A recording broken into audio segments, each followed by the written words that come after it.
शुरुआत में हम एक लड़की को देखते हैं जो रोड के बीचों बीच अपनी जान देने के लिए सड़क पर लेटी हुई है। कुछ ही देर में इस रोड पर एक गाड़ी आ जाती है। यह लड़की जैसे ही उस गाड़ी को अपनी ओर आता देखती है तो एक दर्दनाक मौत के डर से वो अपना इरादा बदल लेती है और वो सड़क से उठकर किनारे पर चली जाती है। तब वो गाड़ी वाला इंसान भी इस लड़की की मदद के लिए नहीं रुकता। वो इसे नजरअंदाज करके आगे निकल जाता है जैसे उसने कुछ देखा ही नहीं हो। इस लड़की का नाम लीसा है। लीसा की जिंदगी बिल्कुल भी ठीक नहीं चल रही। दरअसल आज लीसा की बेटी का जन्मदिन है, लेकिन अब उसकी बेटी इस दुनिया में नहीं रही। तब हम देखते हैं कि जो गाड़ी कुछ देर पहले लीसा को इग्नोर करके आगे निकल गई थी, उसे अपनी गलती का एहसास होता है। इसलिए वो आदमी अपनी गाड़ी रिवर्स करके लीसा के पास आता है। गाड़ी के अंदर बैठा एडम नाम का आदमी लीसा से पूछता है, क्या तुम ठीक हो? जिस पर लीसा जवाब देती है, हाँ मैं ठीक हूँ, मुझे कुछ नहीं हुआ। इस पर उस आदमी ने लीसा को बताया कि इस सुनसान इलाके से शहर काफी दूर है, इसलिए अगर तुम चाहो तो मैं तुम्हें शहर तक लिफ्ट दे सकता हूँ। लीसा मान जाती है और फौरन उसकी गाड़ी में बैठ जाती है। सफर के दौरान एडम लीसा से पूछता है कि तुम अकेली इस सुनसान जगह में क्या कर रही थी? लीसा ने एडम को बताया कि आज मेरी बेटी का जन्मदिन है, जिस वजह से वो आज मुझे बहुत याद आ रही है, पर बदकिस्मती से वो अब इस दुनिया में नहीं रही और अब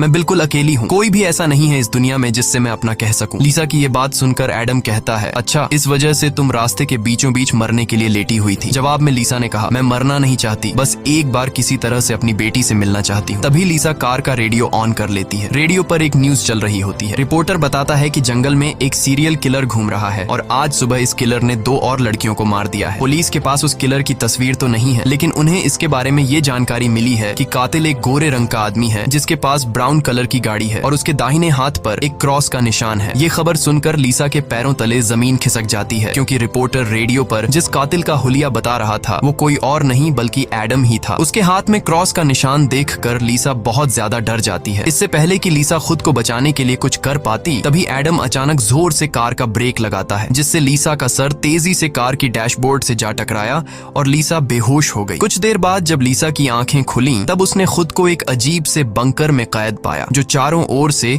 लोहे की मजबूत दीवारों से बना हुआ था। लीसा खुद को इस बंद जगह में कैद पाकर बहुत ज्यादा घबरा जाती है और मदद के लिए चिल्लाने लगती है, लेकिन उसकी मदद करने कोई नहीं आया। हम देखते हैं